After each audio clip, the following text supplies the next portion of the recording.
Media সন্ত্রাস, cyber crime ও social মিডিয়ায় মিথ্যা প্রোপাগান্ডার বিরুদ্ধে কুষ্টিয়ায় প্রতিবাদ মিছিল ও সমাবেশ অনুষ্ঠিত হয়েছে।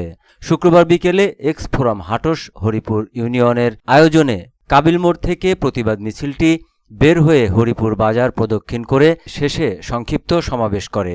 সমাবেশে সংগঠনের আহ্বায়ক ও দি এক্স ওল্ড কুষ্টিয়া হাই স্কুলের ম্যানেজিং কমিটির সভাপতি ও মোহাম্মদ আজ্জাত আলী আজাদ, এক্স ফোরামের সদস্য সচিব এস এম সুলতানুজ্জামান রিজকি, বিশিষ্ট সমাজসেবক রুহুল ইসলাম বিশ্বাস, সাবেক ইউপি সদস্য Al Helal, the old Kushtia high স্কুলের ম্যানেজিং কমিটির সাবেক সদস্য রাইসুল ইসলাম আতিয়ার সহ গণ্যমান্য ব্যক্তিরা বক্তব্য রাখেন।